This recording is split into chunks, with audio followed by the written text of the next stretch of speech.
用微光照亮夜晚，用温暖温润心灵。亲爱的朋友们，欢迎来到微光夜读。临近生产的那天，我倒在血泊中，李阳一遍遍踢着我的肚子撒气，一边踢一边破口大骂：贱人，贱人！我感受到我肚子里的生命正在慢慢流逝，我绝望地闭上眼。在睁开眼时，李阳有些担忧地看着我说：我们结婚吧。即将死亡的时候，脑海里的回马灯放映着19岁考上本科开心的我，拿着录取通知书向李阳分享着我的喜悦，而他愁眉不展。我不甘心地看着这段回忆，想要极力阻止接下来的发展。回忆一碰便烟消云散，我被铁链束缚着向前走。一个声音问道：你想再活一次吗？我抬起头看着雾蒙蒙的一切，当然想。在睁眼时，我回到了答应李阳结婚的19岁。面前的人有些担忧地问我：我们结婚吧？见我不回答，用手触碰到我的胳膊。我打了个寒战，这件事太重大了，我要好好想想。说完我就走了，而他也没有再追上来。我看着眼前熟悉的一切，包括我最喜欢的大槐树。我凭借着记忆向奶奶的屋子走去。那个年代，我们家便在镇上开了一家面馆，镇子和村子有些距离。每到假期，我便到村子里陪奶奶。上一世奶奶便极力阻止我退学，我不听劝，非要和李阳南下闯出一番事业。等到我回来时，便是参加奶奶的葬礼。我走到门前，看着奶奶躺在摇椅上，拿着我的录取通知书一遍遍翻看。我考上了师范学校，也成为了村里第一个大学生。奶奶注意到了我，起身拄着拐杖道：我的乖孙女，怎么哭了？是不是李阳又惹你生气了？看奶奶不揍他去。我摇摇头，抱住奶奶。夜里躺在床上，我闭上眼睛，全是血迹。第二天刚起床，便听到一道熟悉的声音：恭喜啊，恭喜江雪考上大学呀！这可是咱们村里第一个大学生。奶奶乐呵呵地笑着，而旁边的妇人紧接着道：你看咱家小雪都19了，咱村里19岁的早都嫁人了。虽说小雪是大学生，但女人嘛，肯定还是要以嫁人为主的，你说呢？我连忙出去看来人是谁。他接着道：我们家杨洋可从小就和小雪待在一起，大家都知根知底。你看，要不找哪天黄道吉日把这事办了。听着这熟悉的话语，我立马反应过来，是我的婆婆，李阳的妈妈。在上一世，她心中的人选并不是我。直到我考上大学，才马不停蹄地劝说，立马办婚礼，将我绑上他们李家的姓。一开始我还很开心，他接受了我。直到将我娶进来后，便让我承包家里所有的活，在我怀孕时也让我干活。起初还觉得奇怪，后来便发现了李阳的外遇。我看着他讨好的嘴脸，将奶奶往我身边一拉：张姨，你知道的，这种事情是要好好考虑的，可不能一下子做决定。刚说完，他的脸色变了又变。是，小雪说的是。突然想起家里还有活没干完，我先走了。等人走远后，奶奶有些奇怪：楠楠之前不是很喜欢李阳吗？一点坏话都不让奶奶说，怎么他惹你不开心了？奶奶，我之前只是把他当成关系很好的哥哥，更何况我才19。奶奶不想楠楠陪你了吗？我撒娇地拉着奶奶的手。想，当然想了。奶奶高兴极了。下午，村里便传出谣言，说我考上了大学，便瞧不起没考上大学的李阳。村里人在背后对我指指点点，说我没良心，甚至有妇人在奶奶门口大声议论：考上大学又怎么样？这么没良心，能有什么出息？听着门外的议论，而奶奶想上前与他们理论。我将奶奶拉住：“没关系的，奶奶，这件事就让我解决吧。我不可能一辈子待在奶奶身后，被奶奶保护。”奶奶摸了摸我的头，可奶奶不想乖孙受这种委屈，他们就是闲得天天在别人身后乱嚼舌根。李阳将我约了出来，问我考虑的怎么样了。我冷静地看着他如今稚嫩的脸庞，没有经历见过世俗的繁华，一心只有我一个人的样子。但我也见过他因为外遇无情地踢着我肚子的样子，肚子有些隐隐作痛，让我又想起那段悲惨的日子。李阳，你一直保护我是因为喜欢我吗？他有些疑惑和迟疑。是的，怎么了吗？我摇摇头。我以为你和别人不一样，我以为你保护我是因为自身的善良。换句话说，如果在学校被欺负的人是一个长得并不怎么好看的人，你是不是就不会保护他了？他有些被我绕进去。我不知道，那你好好想想吧。说完我就离开了。我知道他肯定会被我的话绕进去，也不会这么步步紧逼。村里的流言慢慢消失，但我没有想到他居然想要逼迫我答应。当流言再度起来，这次的更难堪。他们窃窃私语说着我和张琪勾搭上了，才甩了李阳。他们口中的男孩，我们只有过一面之缘，因为他们口中的好玩，将张琪锁在厕所。我路过见他和我的经历很像，便救了他。李阳还为这件事生了很久的气，我不懂为什么将他牵扯进来。不过也只有这样才能增加谣言的可信性，因为我和他的经历很像，只是他是自幼丧母，父亲不管他，老师看他可怜，才勉强让他上学。他无依无靠，而我是个女孩，传我俩的谣言可信度很高。谣言传出来时，我遇到了他，他在捡瓶子维持生计。想起上一世，我只见过他2次，一次是救他，一次是我的婚礼。后来听说他也成为了一个很厉害的医生，后来再没有了消息。我看着他捡瓶子，而他仿佛感觉到身后有人，转头看我时有些慌张。江雪同学，你怎么来了？他虽然只比我小1岁，看起来却好像比我小好多，甚至个子也才比我高一点点。来看看你。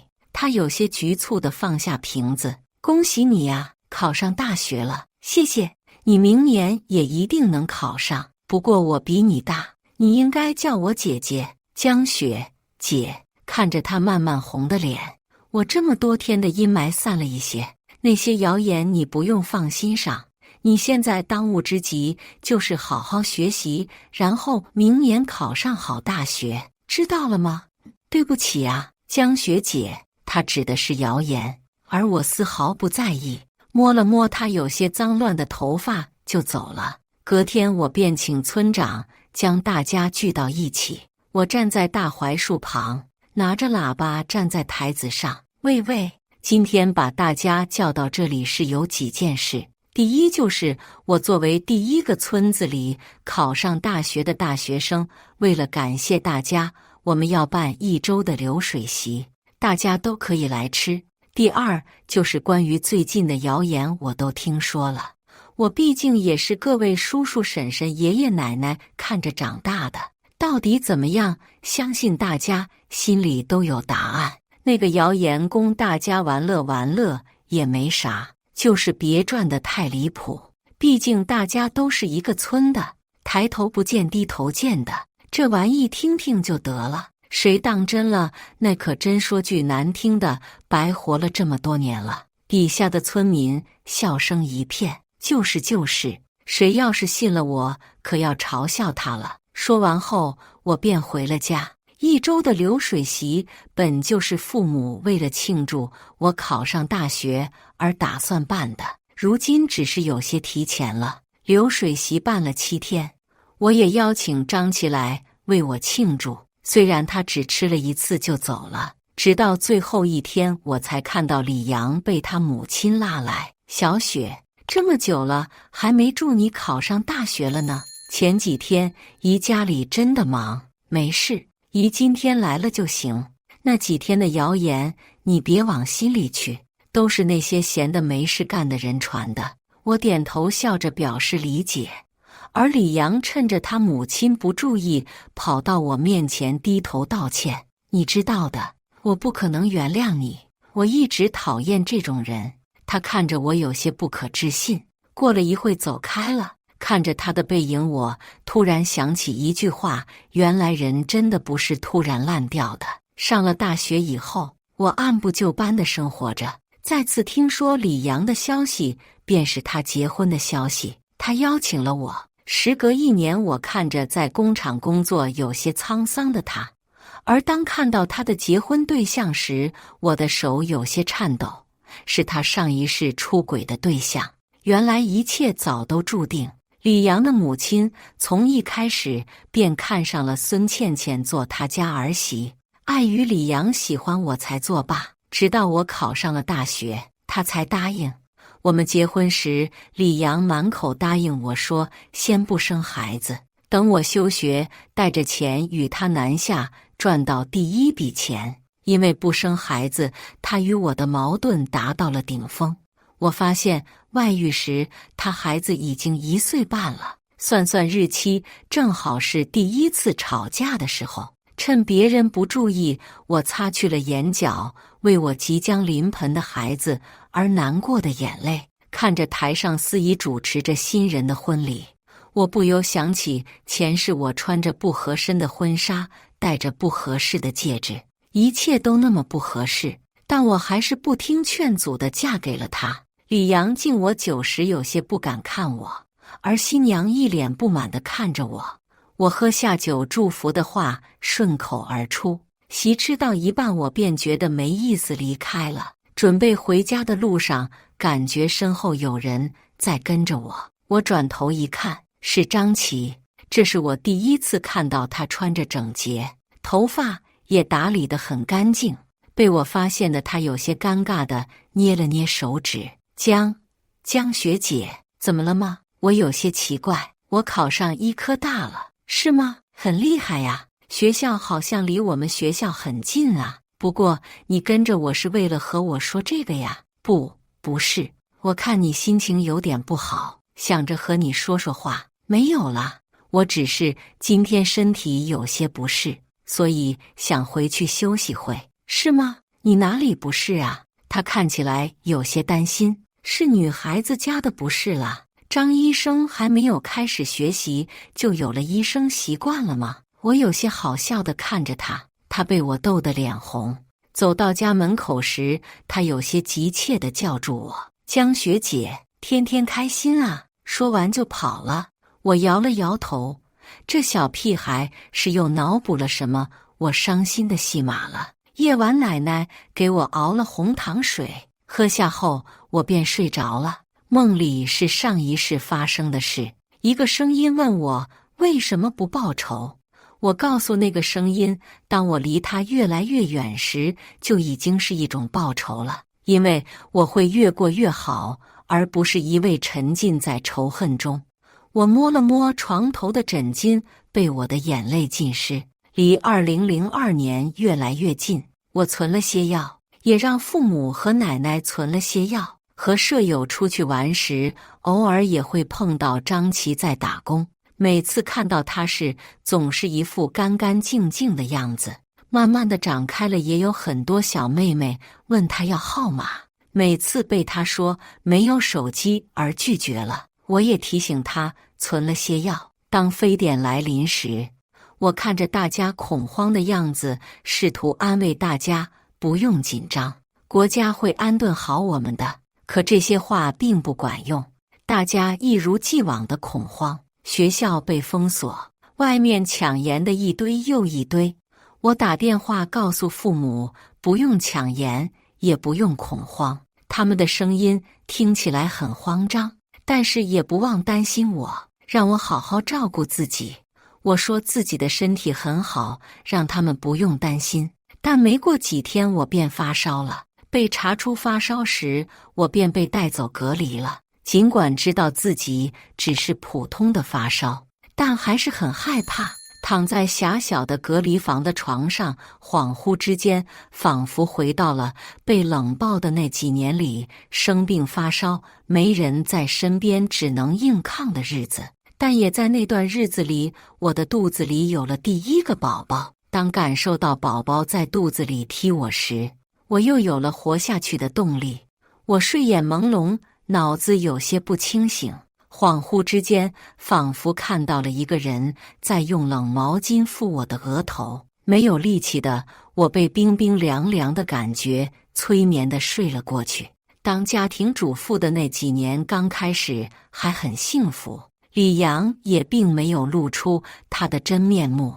我们的事业慢慢蒸蒸日上，而他也早出晚归，多数回来都醉醺醺的。我偶尔抱怨他2句，他抱着我说，都是老板，不小心就多喝了几杯。时间久了，他渐渐的不耐烦，回来的日子屈指可数。直到我们矛盾爆发的那天，他粗暴地折磨我，毫不怜惜。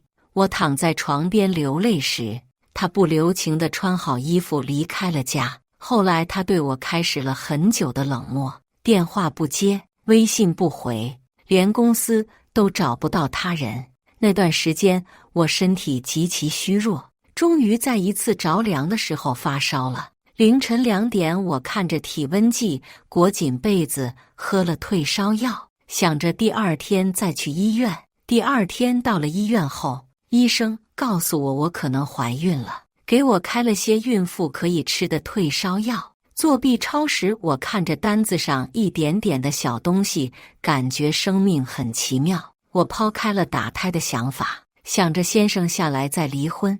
我摸着即将3个月的肚子夸赞道，宝宝真懂事，这么久了都没有累到妈妈。我给即将出世的宝宝买了很多衣服，有男有女，每天学习一些育儿知识。也是这个孩子让我打消了离开这个世界的念头。我无比盼望着孩子的到来。当听到孩子胎心的跳动时，我的内心更加期待。我每天躺在床上给宝宝讲睡前故事，说妈妈很期待他的来临。但好景不长，当我怀孕8个月时，孙倩倩带着她刚满2岁的孩子找上了门。我将她带进屋，还有些疑惑，直到她开门见山道，江姐，我也就不瞒你了，我和杨哥已经在一起3年多了，你看我们都有一个刚1岁半岁的孩子了，有些男人你抓不住的就趁早放手吧。你说我说的对吗？他瞄了一眼我的肚子道，咱们女人呢，就要学会自己给自己找路子，你说是吗？我有些接受不了，看了看刚满2岁的小孩，脑子里异常清醒。3年多，可3年前他也还没有对我冷漠，原来从那么久之前就不爱了呀。我没有理他，他自讨没趣，喝了口水就走了。明明是晴天，阳光顺着窗户照到我身上，我却冷得发抖。到了晚上，我情绪舒缓下来，他却醉醺醺地回到了家。我不想和他有过多交谈，而他不甘心，像往常一样，当看到我挺起的肚子时，打了我一巴掌，嘴里谩骂着，贱人，我这么久没回来，你就背着我偷人。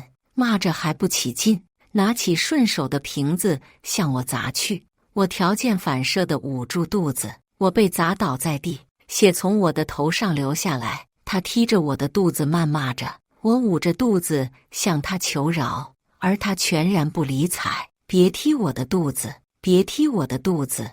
我从梦中惊醒，看着周围熟悉的空间，以及不知道什么时候陪在我身边的张琪。他有些担心地看着我，江学姐，怎么了？是肚子疼吗？原来我刚刚的梦话被他听到了。我摇摇头，做了一个噩梦，没事。不过你怎么来了？发烧使我的嗓子变得有些沙哑。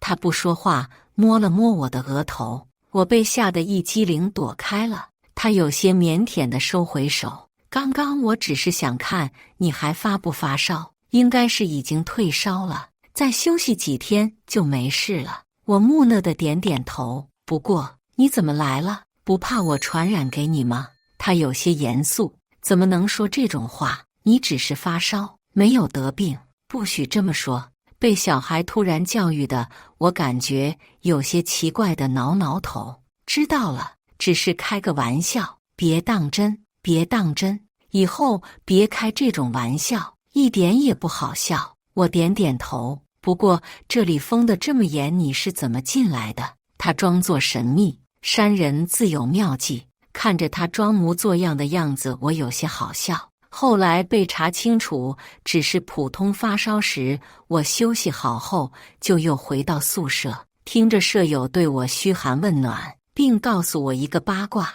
隔壁医科大有个男孩，不管特殊期间的校规，翻墙跑到我们学校照顾一个女孩。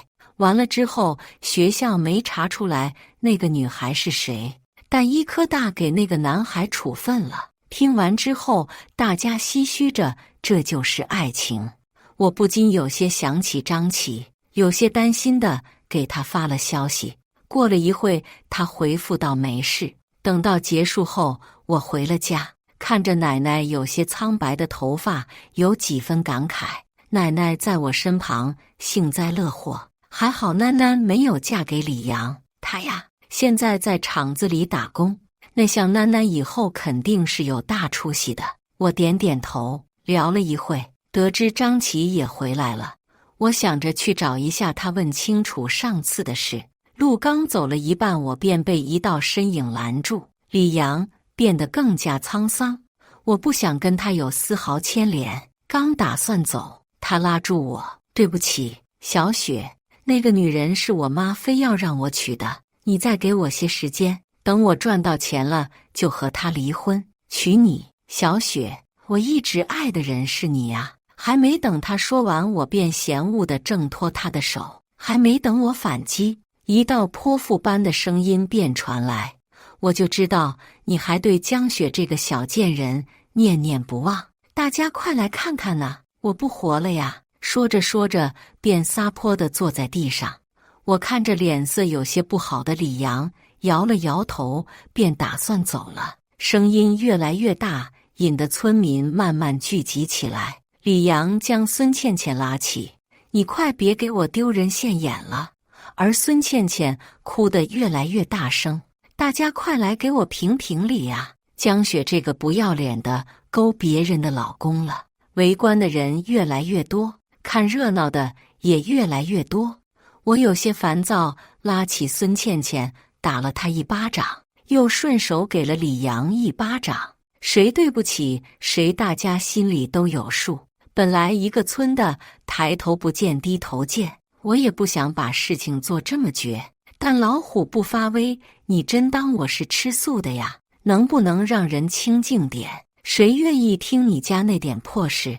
自己管不住自己的男人乱跑出来瞎嚷嚷什么呀？脑子有病吧？说完我就走了，留下他俩愣在原地。村民们在旁边小声嬉笑。当我到张琪家时，被眼前干干净净的场景惊到了。他看着我愣在原地，有些不好意思，擦了擦板凳道：“这是干净的，江雪姐你坐。”我接过板凳坐下，问道：“当时你是不是被学校处分了？”他点了点头。当时我联系不上你，听你室友说你被隔离了，我有些担心，就翻墙了。行吧，不过这次也谢谢你了，如果不是你，我可能就要被烧死了。别这么说，江学姐肯定会平平安安的。看着小孩认真的样子，我点点头，好好好。说完，我们闲聊了一会，他将我送到家门口就走了。回去以后，奶奶八卦地看着我，我无奈地耸耸肩，奶奶，只是一个弟弟而已，当时他帮了我，我去谢谢他。奶奶一副全都明白的样子，我又没说什么，我都懂，我都懂。第二天一大早，孙倩倩便到我家门口大闹，还有李阳的母亲在门口大喊要村长给个公道。奶奶有些生气要出去，被吵醒的我将奶奶安抚好，拿了把菜刀直接出去，一刀砍到栅栏上道：来，我看看今天是谁要讨公道了。他们看到刀有些害怕，有本事你就砍，来呀，谁怕谁呀？我告诉你，你昨天打了我儿子和儿媳，你今天不拿出10万精神损失费，我们饶不了你。哟，还10万？你看你今天能从我这里拿走1分钱不能？我告诉你，我打他们算轻的了，你来我也照样打。他们听完便坐地上哭闹，我听着耳朵都快起茧子的台词，摇了摇头，没文化就是没文化，连说辞就那么几句，我都会背了。他们的吵闹声实在太烦，我端来一盆水，顺手泼了出去。哎呀，真是不好意思哦，谁让你们离我家门口这么近啊？这泼水呀，肯定是在自家门口泼，你们不离远一点，下次就不一定是凉水了。泼完以后，他们的身上全湿了，但他们依旧坚持不懈，直到周围的村民越来越多，议论纷纷。你看看他们一家子，真无理取闹，水还被泼了全身，真狼狈。谁说不是呢？本以为在村民们的嘲笑下，他们能知难而退，谁知他们哭闹得更大声。受不了的我亲自在他们面前把热气腾腾的热水倒进盆里，他们有些恐慌。这时李阳来了：妈，赶紧走吧，你别在这丢人现眼了。说着拉着自己的妈妈。李阳的母亲看着自己全身湿透的衣服，这次就便宜你了，你给我等着。说着就走了。孙倩倩紧跟在他们身后也走了。我看着在盆里的热水感叹道：真是浪费水。周围的人慢慢散去，奶奶向我抱怨，这一家子真是都是神经病。我拉着奶奶的手，没关系，兵来将挡，水来土掩嘛。他们消停了一段时间，听说是孙倩倩怀孕了。听到这个消息，我不禁有些好笑。回去上学的我，有时会为自己的未来规划有些迷茫。在年夜饭的那天晚上，我和父母还有奶奶一起吃完年夜饭后，我放了烟花，在倒计时3、2、1时收到了一句来自张琪的新年快乐。我回了一句他同乐就没有在理。在听到孙倩倩的消息是她流产了，我有些感叹世事无常，毕竟孩子是无辜的，但我却没有想到她将失去孩子的过错怪到了我身上。那天我一如既往地向奶奶家走去，突然一道人影冲了出来，手里拿着一把尖锐的刀。去死吧，贱人！我愣在原地，还没反应过来，便落入一个温暖的怀抱。随着刀刺进血肉的声音，我看清了挡在我面前的张琪，他手上的东西掉落，而孙倩倩跑掉了。我看着慢慢倒下的张琪，鲜血从他的后面流出，我的手上全是他的血。慌张之下，我拿起手机报了120。我颤抖着捂住他的伤口，想要止血，而他伸出手擦了擦我的眼泪。姐姐别担心，没事的，别哭。我慌乱地让他别说话。救护车将他送到医院后，我看着紧闭的急救室，手上全是他的血。我死死地盯着急救室的灯，在灭掉的那一刻，我紧张地问：怎么样了？得到医生肯定的答复，我才放下心来。在他静养的日子里，我向警方报了警。最后，孙倩倩被抓走了。当张琪看到我，第一句话便是：幸好躺在这里的是我，不是江学姐。我不满道：下次不要这样了，多危险，要重视自己的生命。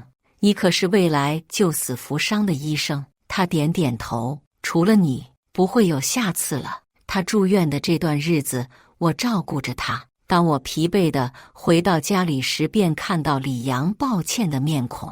他不断地说着对不起，让我打他。我平静地看着他，你走吧，别再让我看到你了。说完便头也不回地走了。张琪出院后，我经常提醒他不要做剧烈运动，而他有时也会和我开玩笑。有一段时间，我会感觉到他对我和对其他人不一样。理智告诉我要趁早说清楚。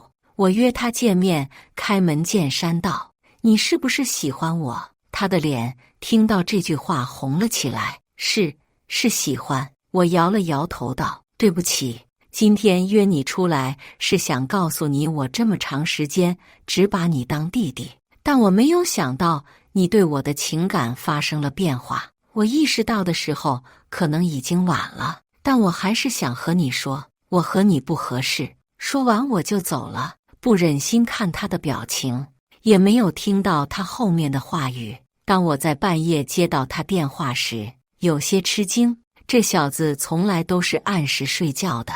刚接通电话那一端，便传来微弱的声音：“没有，从来没有把你当姐姐。我一直喜欢你，能不能不要拒绝我？”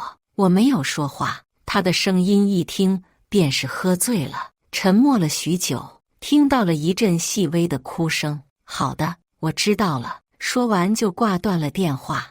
我看着维持了半个小时的通话，将电话关掉，继续睡觉。后来的几天里，他果然没有找过我。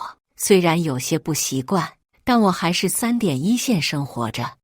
小雪，你还记得那个帅哥吗？我一脸迷茫地看着舍友。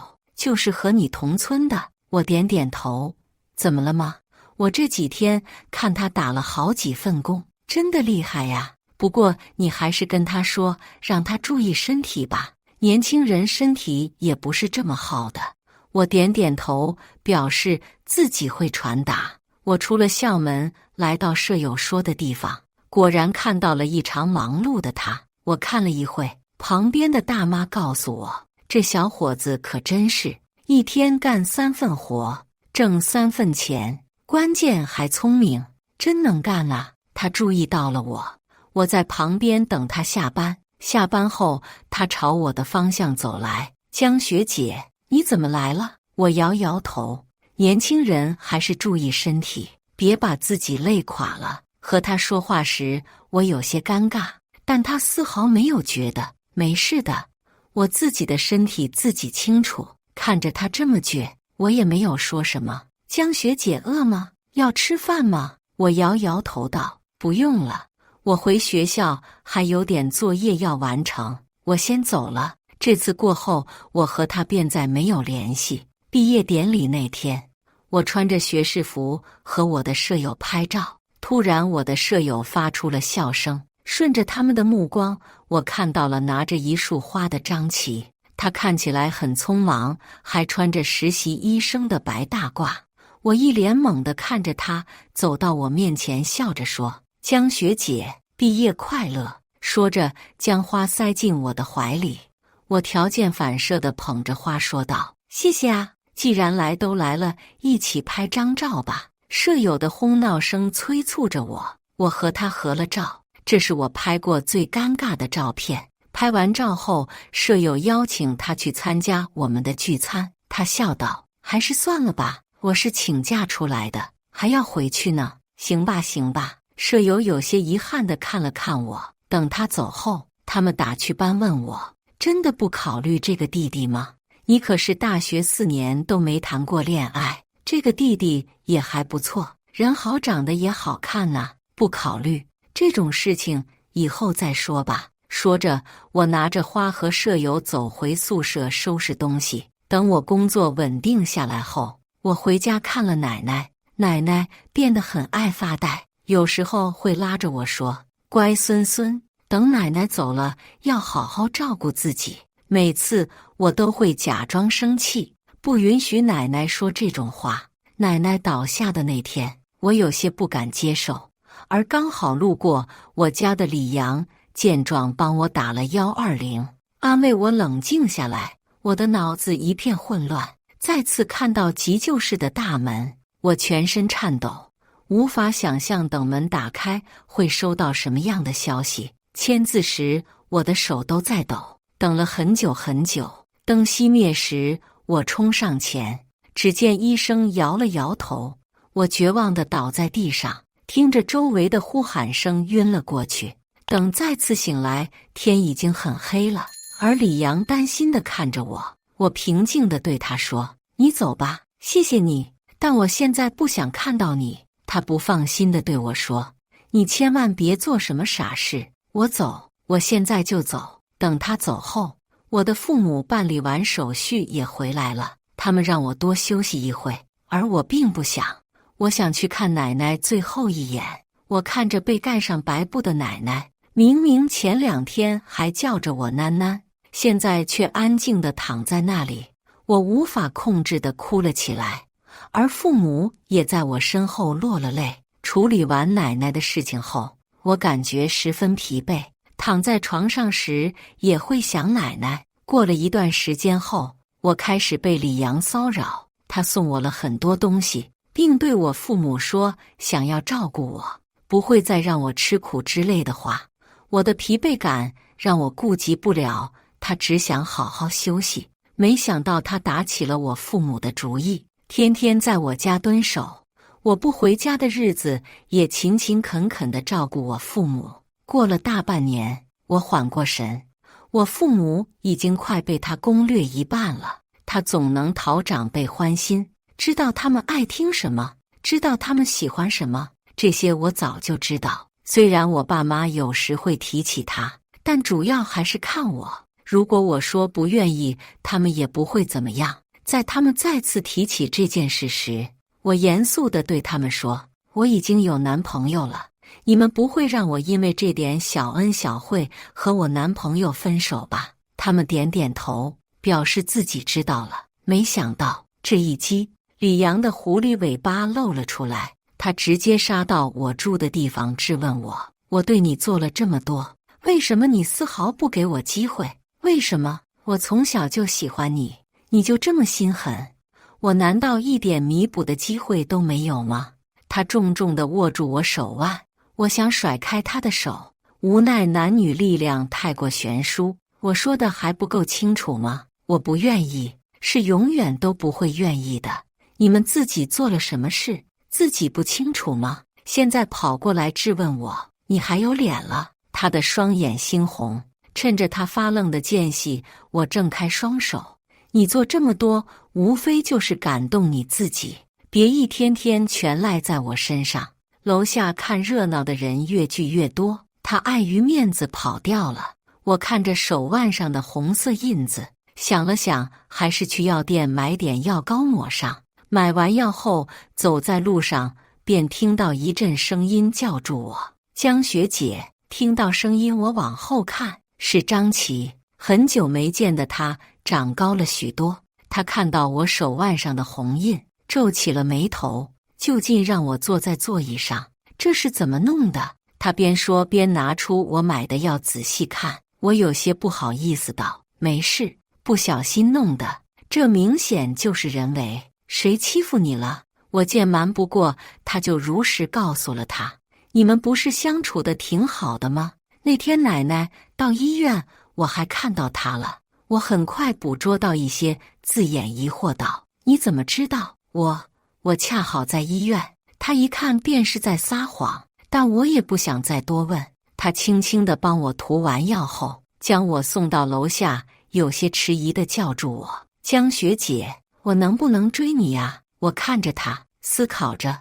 我知道那段时间在医院偷偷托护士照顾我的是他，有时桌子上突然出现小零食的也是他干的，甚至我一个人在墓碑前跪了一整夜，而他也偷偷地在远处看了我一整夜。他自以为自己藏得很好，但终究露出破绽。我回家后，父母感叹地与我聊天，幸好我们没有心软。没想到李阳那小子居然这么对你，听说他最近在村里又酗酒又打人的。我点点头，边拿手机聊天边说道：“他本来品性就不好，有一次我来了兴致，问张琪：你丝毫不着急转正吗？”他点点头，郑重道：“听从组织安排，考察多久都行。看他严肃的样子，我觉得有些好笑。行，恭喜你转正了。在考察期的时间里，他一味地对我好，也不祈求我做出什么回报。转正后也不对我动手动脚，唯一一次牵手是我主动的。牵上手的那个瞬间，他的脸迅速变红，我觉得有些好笑。看来这次我是真的找到了属于我的幸福。想了半天，而面前的人肉眼可见地失落起来。就在他想要说话时，我回答道：可以。他停顿了一会，开心道：真的吗？真的可以吗？当然可以，不过要看你表现。之后的日子里，他没事时就会接我下班，或者送我去上班。考察了将近1年，他也丝毫不着急。故事完，接下来是我们本期第2个故事。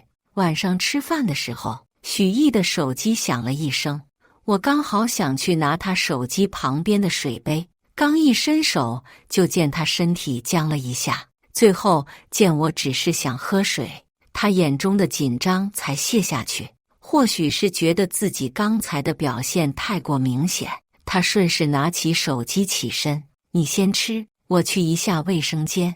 我假意没发现不对劲，笑着点头。我跟许毅相识12年，他所有举动的含义我太过了解。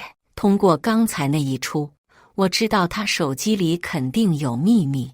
我俩大上个月刚领完证，婚礼也定在了年底，亲朋好友都已通知完毕。我实在不想在这节骨眼上闹出什么笑话，所以我决定静观其变。吃完饭，我开始制作婚礼请柬。许毅坐在一边看手机，我从电视屏幕的反光看到他在悄悄打字。我正要叫他过来帮忙，他忽然坐起身，不等我开口，说道：老婆，小张说项目临时出了问题，我去公司一趟，一会你先睡，不要等我了，乖。他说完在我脸上亲了一下，甚至连说话的机会都没给我就扬长而去。我站在窗边看着他一路小跑着上了车。这会已经是晚上9点，我想了想，给小张打了电话。电话那头的小张明显有些慌张。嫂子，项目出了问题啊！项目是出了问题。刚才是我请许哥过来看看。如果说我起初还对这段12年的感情抱有希望，那么在跟小张通完话后，我的希望如数破灭。到底是有什么事，能让一向不爱撒谎的许毅宁可说谎也要出门？我开始暗地里观察起他的一举一动来。正是如此，我发现他下班的时间越来越晚，即便是回到家跟我也是公事化，说几句话就借口累了进了卧室。有时我半夜醒了，他却还没睡，依然在玩手机。我做不出来大吵大闹的事，就旁敲侧击跟他说让他早点休息。谁知他竟顺势提出要分房睡，理由是他最近有很多业务要处理。我睡眠质量又不好，怕影响到我休息，我的心彻底凉了。虽然没有确凿的证据，但近来种种的迹象已经表明他十有八九是出轨了。为了能更加接近真相，我决定暂时不动声色。最近他的小组确实有项目跟进，工作忙起来，加班也是家常便饭。以往我体谅他的辛苦，家里的事从不让他多操心一分，但是现在我知道我不能再放任他继续下去。我开始频繁地麻烦他，比如今天我去了家居城看家具，中午我特意给他打电话让他来接我，他语气明显迟了一下，最后却像往常一样语气轻柔：老婆，你找个凉快的地方等我。许毅高明就高明在这里，即便他已经不爱我，他却不会让我有所察觉。他来得很快，刚一打开车门，我便闻到车内有股若有似无的香气。我装作毫无察觉。等上了车之后，我几乎在刚落座就发现副驾驶的座椅被人调过。看着他望过来的专注且深情的眼，有那么一瞬间，我想狠狠在他脸上抽一巴掌。我手机没电了，你手机借我用一下。我笑着看他，果不其然，他嘴角的笑意微微僵了一下，然后把手机递了过来。我习惯性地输入自己的生日解锁，输了3次之后，系统提示我密码输入错误，手机30秒之后才能解锁。其实我要他手机只是一种试探，但是到了最后，伤心的还是我自己。之前我一直以为我这辈子做的最错误的决定，就是在领证当天答应了许毅辞职回家做全职太太的事。许毅的年薪近7位数，确实可以让我拥有相对富足的生活，而我又被他的甜言蜜语冲昏了头。想到我们相恋的10年，我最终尊重了他的决定。辞职后，我拥有了大把的时间来操办我们婚礼的相关事宜，也曾为他对没有收入的我依旧如初而感到幸运和幸福。而现在也托了我全职的福，我可以用大把的时间去留意许毅的一举一动。早上，我看他吃过早餐，心满意足地在我脸上落下一吻，我笑着迎合他。等他出门后，我狠狠擦了一下脸，一想到他这张嘴可能亲过别的女人，甚至做过更过分的事，我就觉得恶心。我跟着他出了门，一路向城南走去，最后驶入一处联排别墅。出租车进不去高档小区，我只能在小区对街的咖啡馆守着。早上的时候，他说今天全天开会，不能用手机。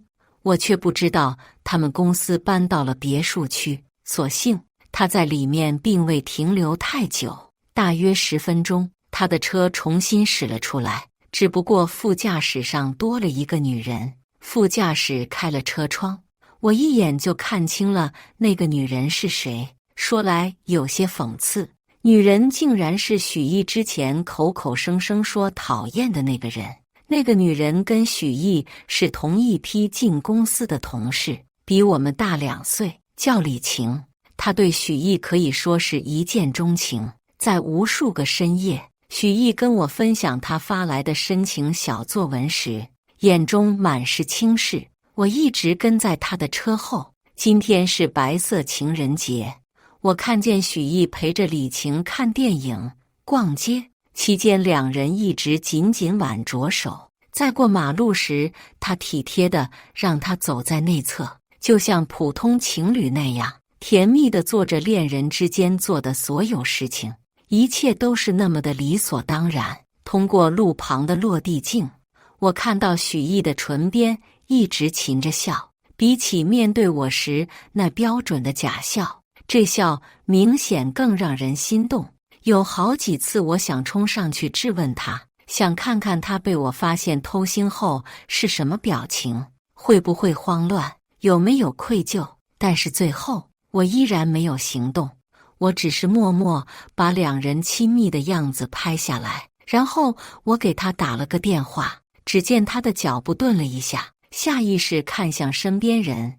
李晴几乎在瞬间就知道是谁的电话，她笑了笑，很是体贴地说：“你先接。”我回避一下，许毅一把拉住他的手，像是怕他生气一般，力道之大，险些把他拽倒。没关系，我不接就是了。下一秒，他挂断了我的电话，紧接着我收到了他的微信：“老婆，我提还在开会，等忙完了给你回电话。”然后他把手机收了起来，重新揽过李晴的肩膀，2人进了主题旅馆。我只觉得脸上好像被人连续扇了几百个巴掌，又羞愤又难堪。我没勇气跟进去，我怕见到更不堪的场面，但是理智告诉我，我必须进去。旅馆并不高档，隔音效果也差。我听着隔壁我的丈夫与别的女人欢爱的声音，心狠狠搅在一起。我像是一个机器人，麻木地举着手机录着音，听着李晴忘情地叫着许艺的名字，紧紧攥着拳。不知道过了多久，隔壁终于安静了下来。又过了约半个小时，那边响起关门声，我依旧跟在两人身后。中午时分，许艺陪着李晴去见了他的朋友，那是另外一对情侣。我像是一个局外人，在镜头里看着他们的喜怒哀乐。最后的最后，我看到李晴朝我的镜头看了过来，看到我，她似乎并不意外，甚至对我缓缓展开一抹笑意。我笃定李晴是故意让我知道她的存在的，她是想逼我主动离开。我看着自己前几天拍的照片，画面中我的丈夫紧紧牵着另一个女人的手，我自嘲地笑了。我之前也曾想过，如果有朝一日我跟许艺婚姻破裂，那我一定不会占他一分钱便宜。可如果离婚的理由是他出轨，那么就不要怪我不客气。我看着客厅桌子上红得刺眼的请柬，看着照片上紧紧依偎的两个人，我只想把请柬全部销毁。忽然响起的敲门声拉回了我的思绪，我犹疑朝门口走去。现在已近傍晚，我不知道谁会来找我。透过门镜向外一看，一瞬间我有些头晕目眩。门外的李晴笑意盈盈，露肩小衫搭配小脚裤，衣着简洁又时尚，整个人落落大方。再看我，一身家居服，素面朝天，与满脸春风得意的小三比起来，真是不知道被他甩了几条街。我硬着头皮开了门，强迫自己微笑。您好，您就是许艺的爱人韩敏吧？李晴见我开门，主动跟我打招呼，并递上手中的果篮。您是？我站在门口没有动，假装不认识他。我是许艺的同事，最近我们共同负责一个项目。许艺因为我没少操心，他说话时紧紧盯着我的眼睛，似乎想从我这得到负面情绪的反馈，以此来宣告他的存在成功地影响到了我，从而取得满足感。我依然没反应。他又说，其实从我进公司，他格外就照顾我。这不，我今天刚好有空，想来感谢一下他。他是没在家吗？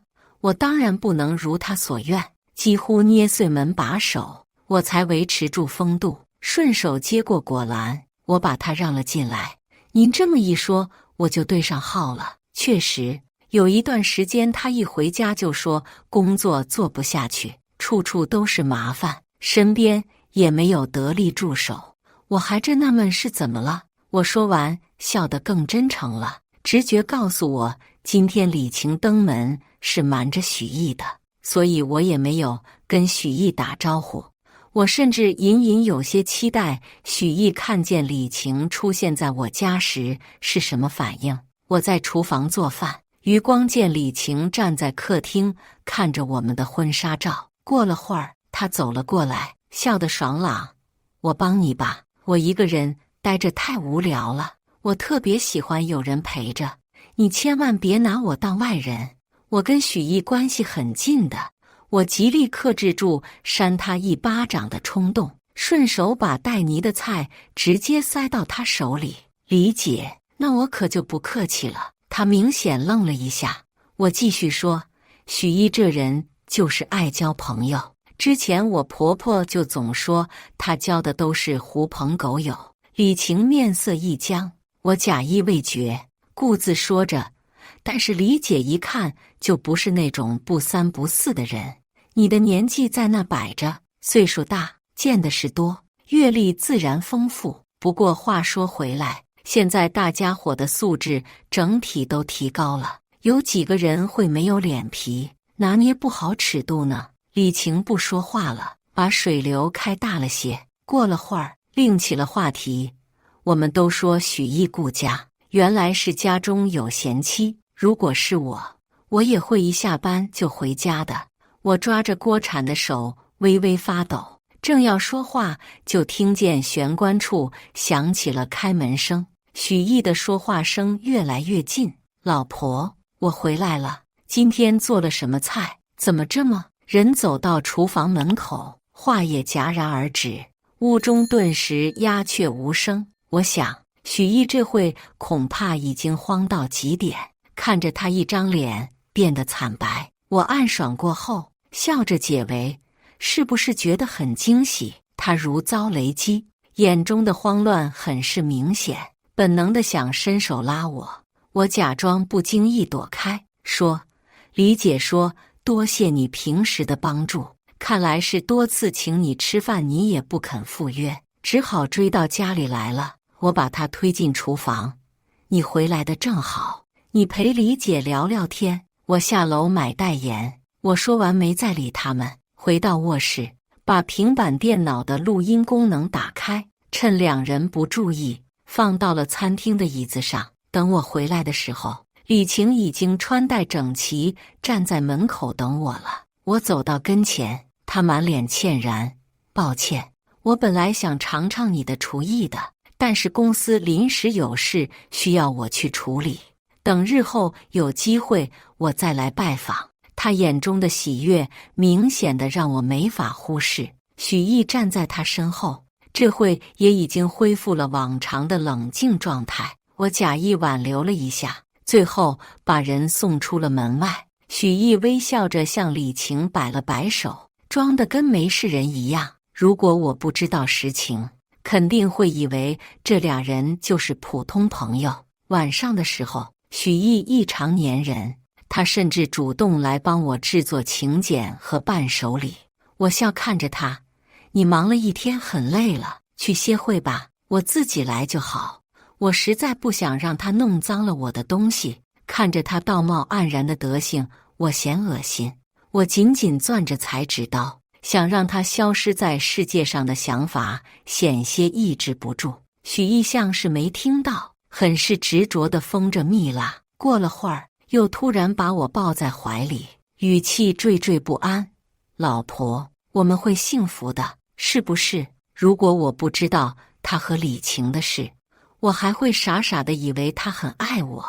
我敷衍的应了一声，他又此地无银300两的解释：“刚才那个就是我刚来公司那会儿跟你吐槽的那个同事，最近他成长了不少，可能是觉得我平时没少帮他，所以过意不去吧。”许毅像是邀功一般，他每次请我吃饭我都拒绝，因为我有老婆了，要知道分寸。现在他说的每一句话，在我听来都是噪音。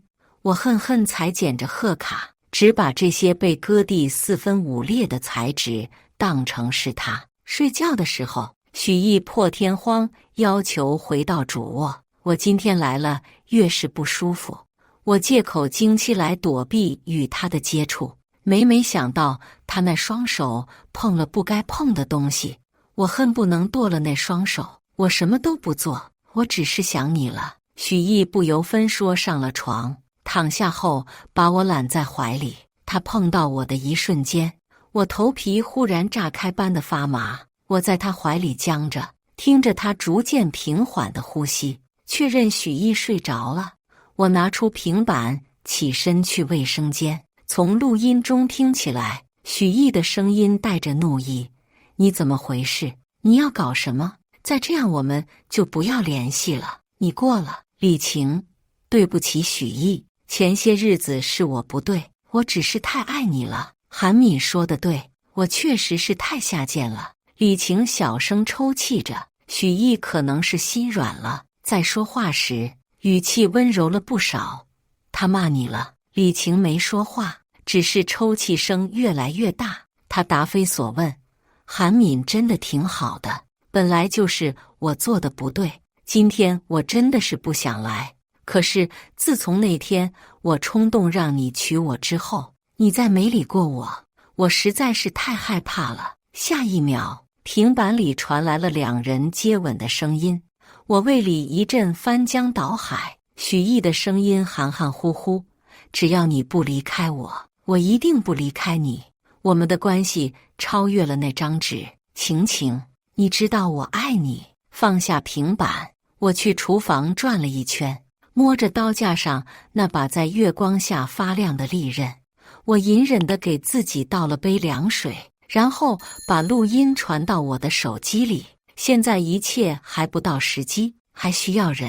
许毅连续观察了我好几天，每天准时上下班，甚至故意把手机放在我眼前，以此来表忠心。后来见我对他依旧如初，这才不再多加留意我。这天他照常下班，吃饭的时候我虽然没看他，但依然能察觉到交在我头顶的那2道视线。过了会儿，他试探地说：“老婆，我明天要出差去林市3天。”我应了一声，替他想好了说辞：“是外出考察吗？”他胡乱应了一声：“你在家要好好照顾自己，想我了就给我发视频。”事实上，现在他在家，我才有负担。这段时间，我暗地里也收集了些关于李晴的信息。我得知她在老家有男朋友，男方是位律师，叫江淮，家境不错，个人条件也非常优秀。2人已经举办了结婚典礼，只是迟迟没有领证。凑巧的是，她的男朋友这几天刚好来了呼市，我决定见见这位同道中人。我拨通了江淮的电话，简单说明了来意，对方没有犹豫，便与我约好了见面的时间。比起许毅的俊美，江淮更硬汉一些，看起来不像律师，倒更像贴身保镖。你好，他与我打过招呼，开门见山地说：“您说李晴介入了您的感情，请问是否有证据？”我把近日拍下来的视频与照片一一展示。江淮不愧是见过世面的人，从他的脸上我甚至看不出一丝变化。他看了东西之后，平静与我道谢：“好的，我了解了。”我与他的初次见面只有这2句话。临走前，他给我留下了名片，如果日后您有需要，随时联系我。您的这些证据属于侵权，且不具备法律效力，届时我会提供证据。许毅出差回来后，状态越来越差，我如常关心着他，每日想着办法为他做营养餐补充机能。最近是工作上出了什么问题吗？我明知故问。许毅垂眼，遮住眼底的青涩，轻描淡写说：“没事，只是有些忙而已。”说完像是安抚般摸了摸我的头顶：“老婆乖，不要担心我。”我虚伪地笑了一下，又叮嘱了几句，借口切水果进了厨房。我知道许毅之前并非出差，前天是李晴的生日，2人应该是约好了出去玩。现在一想到2人在一起的画面，我的心已然平静了许多。许毅依旧坐在客厅，愁眉苦脸。我进了卧室，从床头柜最下拿出一只手机，微信还停留在我把许毅和李晴约会的照片发给许毅的领导的页面。我跟他的领导说，如果不把李晴开除，我会把事情闹大。我想商人都会权衡利弊，更何况李晴个人能力只能算得上一般。客厅外，许毅的手机又响了起来，我听见他故意放轻的脚步声向卫生间挪去，我偷偷跟了过去。果不其然，李晴的声音从另一头传来：“也是我太不小心，不过我不后悔。为了你，我失去什么都可以，只要别影响你，我什么都不怕。”这倒是有些出乎我的意料。我原以为李晴会歇斯底里朝许毅发火，显然他的道行比我想象中要高得多。但这不重要，他越是体贴，许毅就越是愧疚，就越会自我折磨，而让许毅每日都过得煎熬，才是我的最终目的。许毅今晚又来了主卧，听到声响我佯装惊醒，见他进来后，把身边的地方让出来了些。我是不是把你吵醒了？他与我说话时，虽然少了几分真心实意，但态度一直是不错的。我忙摇头，想了想，说：这2天如果你有空，我们回家看看。爸妈前几天还跟我说想我们了。我看你最近心情不太好，应该外出散散心。许毅紧紧抿着唇，眼底满是复杂，似是有千言万语要跟我说。我只当没看见。许毅的父母最会做表面功夫，平时见到我时一口一个女儿，但我知道那喜爱全是假象。我与许毅之前并非没闹过别扭，那会许母恨不能纠集全家族来指责我，口口声声说他的儿子有多优秀，犯错也是我的原因，甚至背后告诉许毅，谈彩礼时如果能不给就尽量不给，给了也要我家多还些嫁妆。这也是我想报复许毅的原因。他们一家都不是什么好东西，或许是最近的压力实在太大。许毅第2天下班就给了我答复：老婆，我跟公司请了几天假，我们现在就回家看看吧。先回你家还是先回我家？你家吧。既然李晴都能如此高风亮节，我也必须要更体贴才行。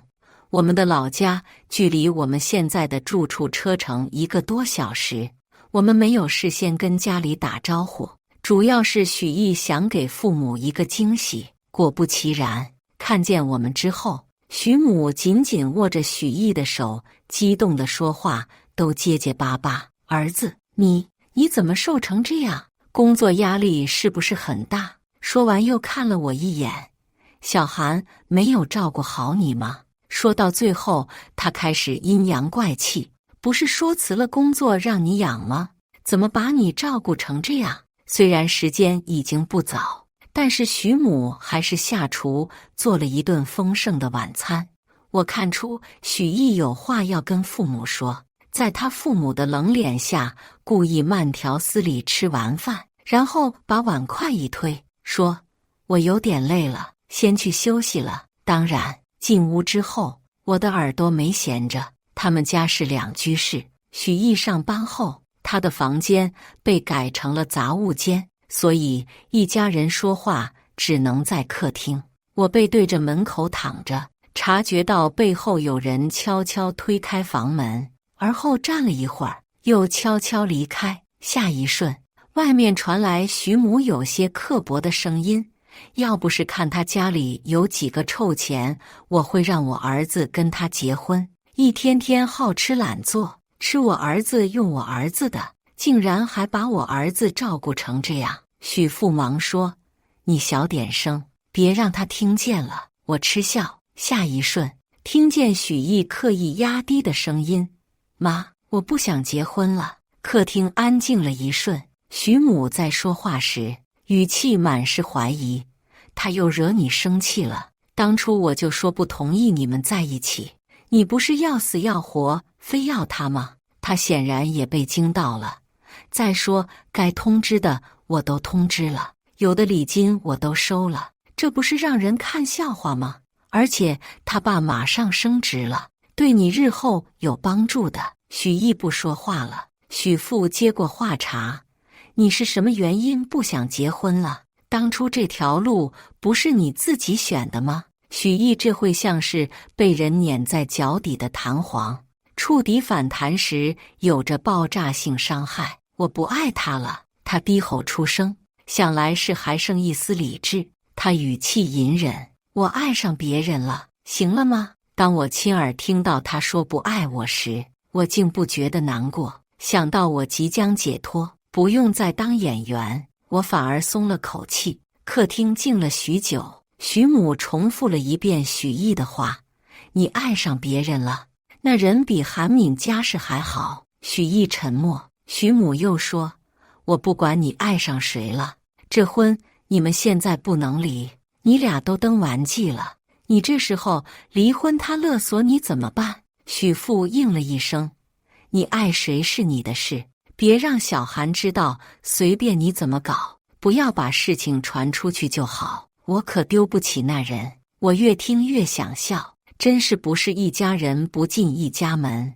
这一家三口，一个比一个无耻。许毅一夜都没有进房间。我早上起来时，只有许母在阳台晾着衣服。见我起来了，她堆起一脸虚伪的笑，眼底的不满虽然藏得很深，但还是被我捕捉到了。女儿起来了，妈妈已经把饭做好了，你快去吃吧。我应了一声，维持住了这虚假的温馨时刻。我吃饭的时候，许毅给我发了一条微信：老婆，晚上我跟老驴他们吃饭，我们哥几个好久没聚了，明天咱们再回妈家。老驴叫吕志和，是我们的大学同学。我家离许毅家并不远，我决定自己先回家。他一整天都没有消息，我也不想再把注意力过多放在他身上。晚上9点多的时候，我躺在床上看朋友圈，一刷新，毫无预兆地看到吕志和刚发的一条动态。那是一张极具烟火气的照片，6个人围坐桌前，每个人的脸上都洋溢着开心的笑，就连很久没笑过的许毅眼角都挂着淡淡笑意。6个人我都认识，在场的唯一一个女性李晴笑着坐在许毅身边，两人虽然没有肢体接触，但是许毅的身体是朝着她倾斜的。我正要放大照片仔细看，却被提示对方已经把动态删除。很快，许毅打了个电话过来，他那边的背景音很安静，丝毫不像是聚会的模样。老婆，在干什么呢？他问。我尽量使自己的声音听起来正常。在洗漱，准备休息了。许毅又问，没玩手机呀？没有啊。我笑了一下。你吃完饭了？他应了一声。我刚到家，去洗个澡，睡了。放下电话，鬼使神差的，我决定开车去新房看看。临行前，我又给许毅发了条微信，我告诉他我好像生病了，他没有理我。我在新房楼下守着，此时我心里还不争气，抱有一丝希望。我觉得到底是10多年的情分，许毅再怎么过分，也不至于把小三带到我一点一点打造出来的小窝里去。我正想着，忽然一道车灯从小区门口照射而来，而后在我车前不远处缓缓停下，车上随即走下一男一女。忽视早晚的气温还是偏凉，尤其是深夜。我看见许毅下车之后，把自己的外套脱下来披在了李晴的肩头。累这个字我已经说腻了，我甚至连去吵闹的力气都没有。虽然不太厚道，但我还是给江淮打了电话。很快，另一辆车从小区门口驶来，是江淮。这回他倒是没有再穿西装，只是简单的卫衣加牛仔裤，终于能让人看出一丝年轻人的气息。他的身影很快消失在楼道里。我在楼下守着，不多时，看见我婚房的灯忽然亮了起来，紧接着震天的嘈杂声点亮楼道的声控灯。我看见越来越多的住户开了灯，楼道里也是人影绰绰。我趁乱上了楼，看见我婚房的门大开着，江淮站在门口看着屋里神情慌乱的那对狗男女。李晴脸上的潮红依然没有散去，头发也没有了往日的利落。再看许毅，他脖子处有吻痕，嘴上还有残留的口红印。这副场面不用多说，大家都是过来人，懂得都懂。这不是老许家的大小子吗？那个女人好像不是老许的儿媳妇呀。许毅面上划过一丝难堪，他冷着脸想去关门，江淮挡着，说：现在跟你非法同居的是我的妻子，她或许还没告诉你已经跟我举行过婚礼的事。许毅的面色由白转黑，看着大家举着的手机，他仍坚持说：我们只是普通同事关系，你们没有证据。我以前还真没发现他如此死鸭子嘴硬。李晴的脸面也有些挂不住，她说：“不过是举办了婚礼，我又没跟你领证，而且我们已经分手了。”江淮挑眉：“现在的问题是，你介入了别人受法律保护的关系中，是要承担法律责任的。”江淮话音刚落，不知道从哪冲出来一个姑娘，上去照着李晴的脸左右开弓，就是2巴掌。许毅下意识把人护在怀里，围观的群众拍照拍得更起劲了，我也跟着凑了回热闹，把2人相拥的瞬间定格成永恒，然后又趁乱离开。我在楼下等着江淮，大约10分钟左右，我看人群逐渐散去，江淮慢悠悠下了楼。他原本想上车，后来顿了顿，转而向我走来，看来是刚才来时就发现我在了。我有些不好意思，他走到我车前，敲了敲窗：“你现在离婚和典礼过后离婚所获得的赔偿金额是一样的。”他从专业角度给了我建议，我知道他是好意，毕竟只是领证过后离婚的话，对我造成的伤害能小些。我摇头，婚礼一定要如期举行。典礼当天，许毅和李晴的领导和同事都会来，许家人也都在场。能当面侮辱许毅和李晴的机会只有这一次，他们带给我的伤害，我必然要1000倍100倍奉还。说完，我才意识到江淮也是受害者，聘请他作为我的律师，对他又何尝不是一种残忍？我不由看了他一眼，别用那种眼神看我。我自我感觉还不错，读懂了我视线的含义。江淮笑了一下，面部线条柔和不少。说起来，我还应该谢谢你。他说着站起身，我还有事先走了，如果有什么需要，你随时联系我。他上车之后，刚才趁乱抽了李晴2巴掌的小姑娘从暗处蹦蹦跳跳跑了出来，嘴里说着：“太爽了哥，我可是替你出了口恶气。”然后一溜烟上了车。原来姑娘竟是江淮的妹妹。我们的婚房在老房区，这一片住的都是许毅父母的同事。我隔天特意去小区转了转，不知道他们家采取了什么措施。大家认出我之后，愣是没有一个人告诉我许毅出轨的事的。我咂舌，这样的人家真是令人发指。随着婚期将近，许毅脸上的笑越来越少，至于陪我的时间，比他的笑还要少。看着他日渐消瘦的脸，我心情好了不少。明天约好了去试婚纱，你有空吗？中午的时候，我给许毅打了个电话，不等他说话，我听到李晴的声音率先传来：“许毅，是韩敏吗？老婆。”手机开了免提，许毅忙解释：“我们正在开会，一会我给你回话好吗？”我深吸了几口气，语气含笑：“刚才那是李姐吗？我这几天正好想问问她，她方不方便做我的伴娘呢？你也知道，我身边的人都结婚了，李姐好像还是单身。”电话那边彻底安静了，或许连李晴都没想到我会有此一举。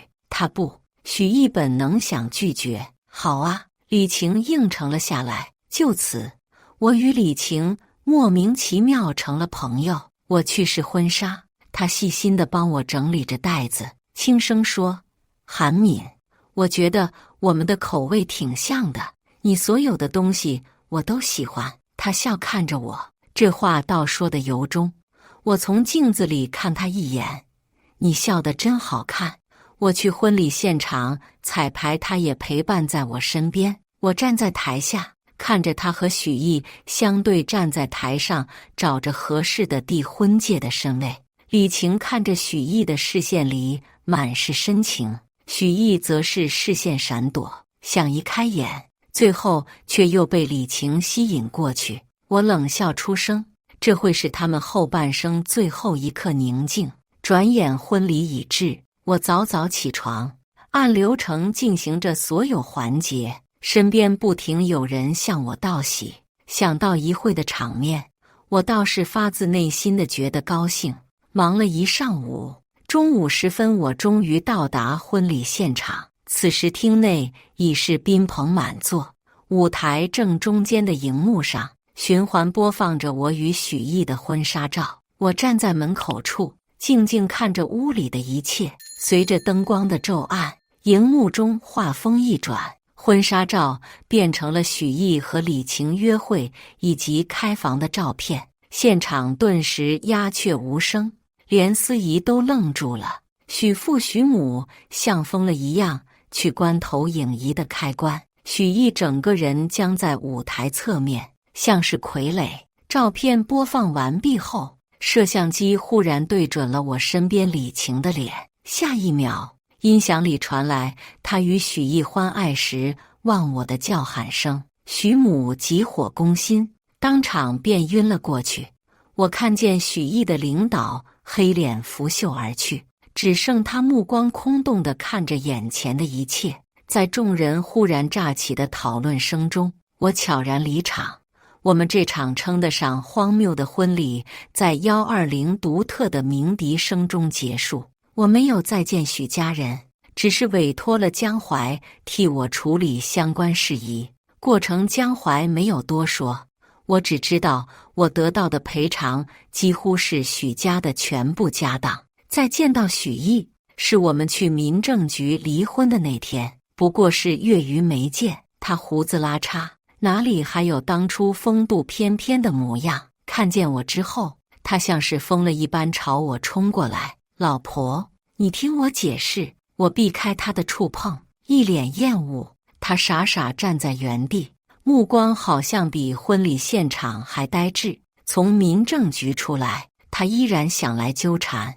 我跟李晴已经分手了，老婆，你再给我一次机会好不好？听说婚礼当天的事上了报纸，在网上也渐渐发酵。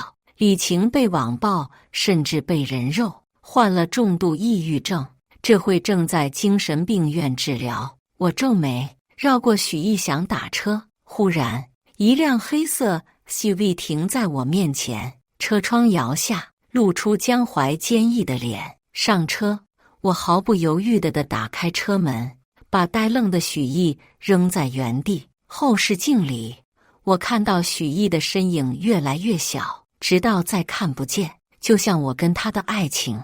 我收回视线，抬头时不期然撞上江淮略显担心的眼。